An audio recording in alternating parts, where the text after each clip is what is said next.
This is Rachel Hill for the African American Cultural Gardens Sankofa Web Series. And in this series, we're going to bring to you some of the most fantastic people in Cleveland who are changing lives, making impacts. One of the things that we also discuss with them is what does Black history and culture mean to them? And we also talk to them about what do they love about the garden as well. So these are wonderful conversations that we think you should sit down and watch, and you can learn and grow and be inspired, because a garden belongs to all of us and it is so important. But also you need to know about what people in the community are doing to better the community, because we all know that we have better days ahead. Please make sure you stay tuned for all of the episodes of the Sankofa Web Series, brought to you by the African American Cultural Gardens.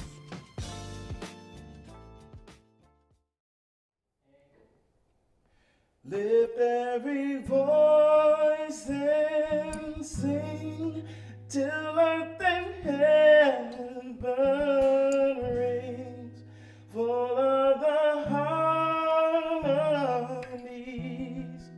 of liberty.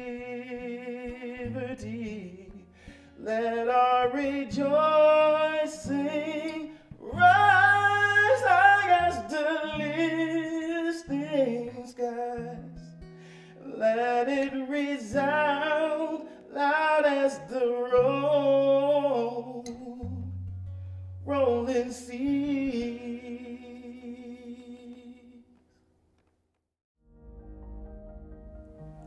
Hello, I'm Jayah Waters-Clark, and welcome to African American Cultural Gardens Sankofa Education Series.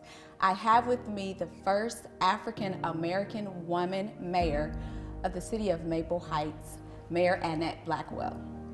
It's such a pleasure to have you here with us today. I am very happy to be here today. Thank you for having me. Black Girl Magic. Thank you, thank you. Very kind words, very kind words. You're welcome. Tell us a little bit about yourself. I come from a business background, and 6 years ago, I didn't like what was happening in Maple Heights. It was another city being written off. That often happens when a city is considered to be too dark, too dirty, or too dangerous, right? The two show up. And I could move, but I said, you know what? I'm going to stay and fight for what I believe is a great city, and I still feel that way today. So have you always had aspirations to venture into politics? Or? Absolutely not. I'm a daughter of a minister. I was not a pastor. I am from a family that is deeply religious and faithful, and we've always believed that living a purposeful life is a God-blessed life, just a life of grace and mercy and favor. And that is very synonymous with the service and how we show up in the world. So never had an interest in politics. I thought I'd be this really, really amazing business person, which I was prior to becoming mayor, but I knew something had to be done. Maple Heights is a city of about 25,000 residents with this new census, and they deserved a champion. And I said, you know what, I'll do it. And so 6 years now, second year of a second term already. Next year will be time to campaign. But it really is my calling, my ministry, my purpose. And you've done that well, so I've heard. You were recently recognized by Cleveland Magazine as a community leader for 2021. Talk a little bit about what that means to you. I'm very honored, extremely humbled to be chosen as one of, and it was five community leaders of the year. And that night it is put on by Cleveland Magazine, hosted at the Union Club. And I kept thinking all night long, the Union Club was a place that we were not allowed. Blacks were not allowed in the Union Club unless you were cleaning it or unless you were serving. And here I am sitting on the podium with the Business Hall of Famers and 4 other recognized community leaders of the year. And I just kept believing that I was going to wake up and there was going to be this dream that I was just, daydreaming. This couldn't possibly be true. And to this day, I'm not sure how I was chosen. When I got the call from the editor of the magazine, I asked about the criteria. They said, just know that we have watched your work from afar. It is worthy of this, and you are worthy to receive this, and we just want you to show up and receive the accolades that you've worked very hard for. So still just very honored, very pleased. The actual publication of the magazine will come out in January, and so it will memorialize that honor. Very happy. The people of Maple Heights are very happy because their mayor was chosen. And so the stories that have been written about Maple Heights, the dark, dangerous, dirty topics, are now about their mayor is one of the community leaders of the year in 2021 in all of Cuyahoga County. So that's a big accomplishment. And I share that with the residents of Maple Heights as their champion, as their leader, as their representative. So that's some different kind of public relations I'm super excited about. That's indeed amazing. So you seem to be someone that's super connected to the community, someone that's always pouring into others. Who's pouring into you? Who's inspiring you, Mayor Blackwell? You know, it is my husband. It truly is having the right partner. It's funny because now he asks, will you be home tonight? Because there's always a council meeting, a committee of the whole, or something that I'm doing in the community. It could be a graduation. I do a lot of proclamations. I just finished a proclamation for a couple that's celebrating their 60th wedding anniversary. Wow. Sometimes I personally present them depending on the relationship or the request of the family. So my husband just says, will you be home now? Traditional mom, you know, mom of 3, and I've always made dinner. Now I'm bringing something in. He never complains. He never complains. Last night was an event for the Cuyahoga mayors and city managers, and I went early and he showed up. I always make sure I acknowledge him because that's how I'm able to get this done. When I pull in the garage and hit the garage door opener, that's where the peace begins. That's my sanctuary, and there's nothing but peace in the home. When you're a public servant, especially in this environment. I'm also the safety director. So I have a police force of about 31 officers, which are not all diverse, and I don't really have any diversity in my fire department. So everything's my fault. You know, we've had a tragedy of a 14-year-old that was recently murdered. You've got to have that place, your peace. And so for me, that is Mr. Blackwell. He pours into me. He's going to make sure, you know, there's juice in the refrigerator. You know, you might want to get up. You're oversleeping. You've got a meeting at 9 o'clock. And I'm very grateful to have that partner. Very grateful to have that partner. Yeah, that sounds like that's great to have, especially considering that you've had to push through some serious barriers in Maple Heights. Like I mentioned earlier, you were the first African American and woman mayor in history in the city of Maple Heights. That's history. Talk a little bit about what Black history means to you. I am only the 2nd generation from sharecroppers. We came to the north, and people still act like it's 2 different countries. In 1964, I came here as a 2-year-old. My dad came a little bit earlier to find a place for us to live, and he was a bellman carrying bags for people. And he came back to get my mom and my sister and I about 2 years later after he found a place. But he did not want us picking cotton because he left the South. Many people think it ended with the Emancipation Proclamation. It didn't. It just became a different form of slavery. They were sharecropping and working the land. He left his brothers and sisters and my grandmother still picking cotton. He did not want that for my sister and I. So for Black history, for me to arrive at this place today, that I lead a city that is now it's about 72% African American, but this historically has been an Italian community. And that people don't realize that. Barona's Bakery, Casada Cake, this was an Italian community. Later on, the Hungarians moved from the Buckeye area. And so we had the Hungarian, you know, business trade center right on Broadway, right on Libby, across from Barona's. And we have some Slovenians and we have some Polish. And so for me now to not have to avert my eyes to the sidewalk, because when I would go back to visit my family, my grandmother said, make sure. And Selma is the town. And nobody knew where Selma was when the movie came out. But I am from Selma. Wow. I'm a little town called Orville, but Orville is to the Selma as Maple Heights is to Cleveland. Okay. Selma was the big city, and Orville was just the little township outside of Selma that we'd have to go to for town if we wanted the real name brand cereal. But so for me, this is full circle. If my grandmother, who happened to be a cook for the family on really was just a renamed plantation, she couldn't believe it. I don't have to look at the ground because I'm not allowed to look directly in a white man's eyes. I don't have to get on this side of the sidewalk that was still happening when I would go back in the South. It is beyond what I ever could imagine. And sometimes I still go, God, me, you chose me. But that is the favor, that is the grace, that is the mercy, that is the purpose of my life. And I am so honored and blessed that God chose me. God chose you. So growing up you mentioned that you're from Selma, Alabama. Yes. What would you say to your younger self? I always said to my younger self that I was going to be special. I was going to be special, and I was going to be on stage with lights. I originally wanted to be a journalist because what you saw as a positive image on those black and white screens in Selma, Alabama / Orville were newscasters. They were the special. Their hair was perfectly coiffed.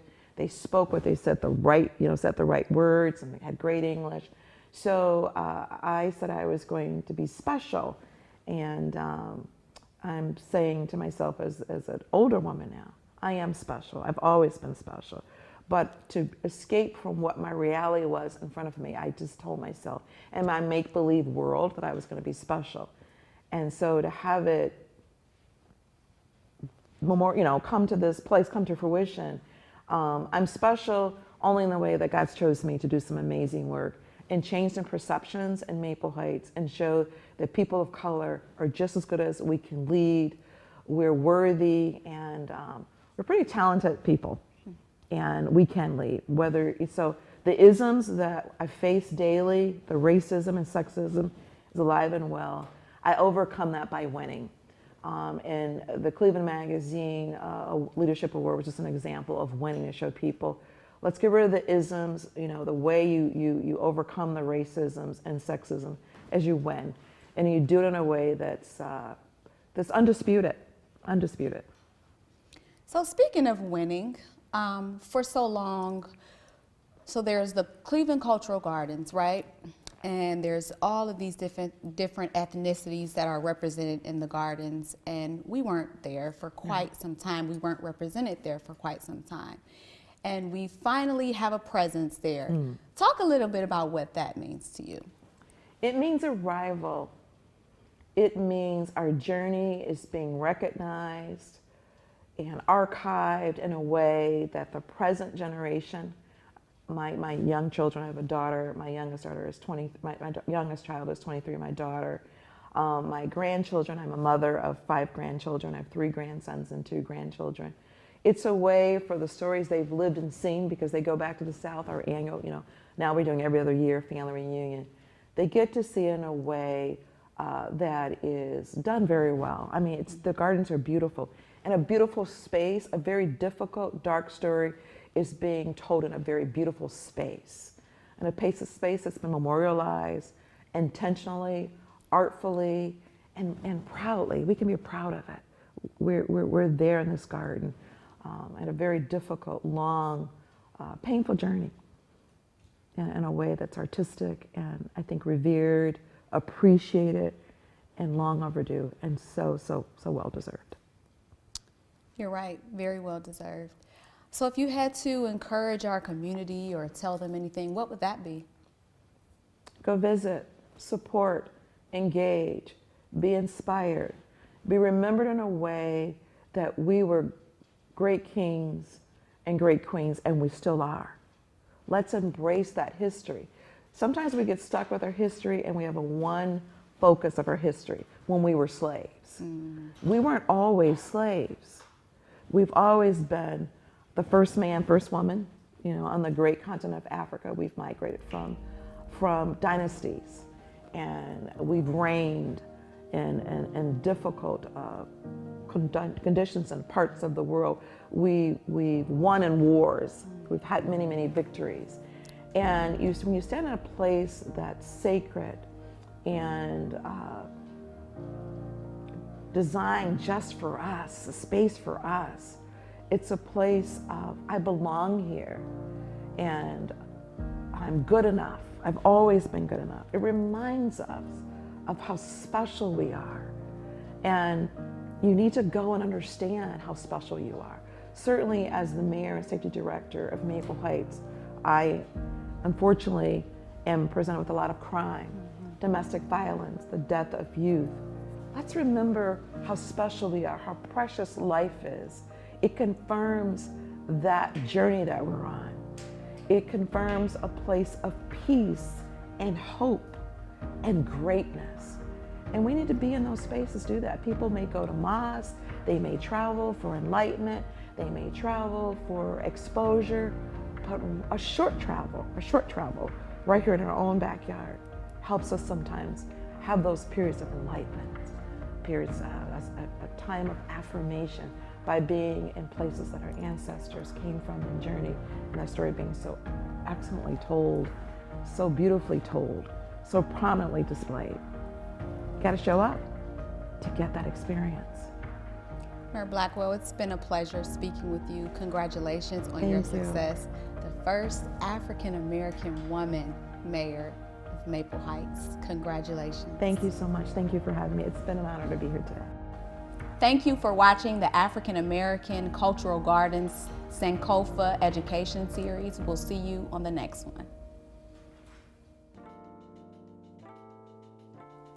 The Association of African American Cultural Gardens highlights excellence in the community.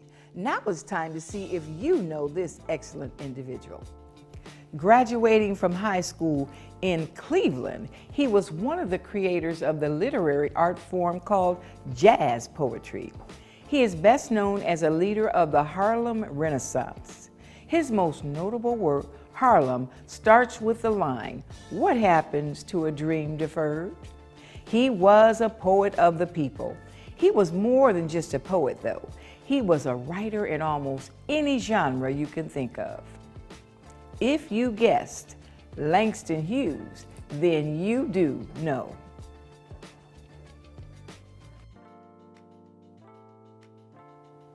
Hi, I'm Campy Russell with the African American Cultural Garden. We are kicking off our end of the year fundraising campaign, and I'm asking you to sow a seed and watch us grow to complete the African American Cultural Garden. Go to aacg.org to make your tax-deductible contribution.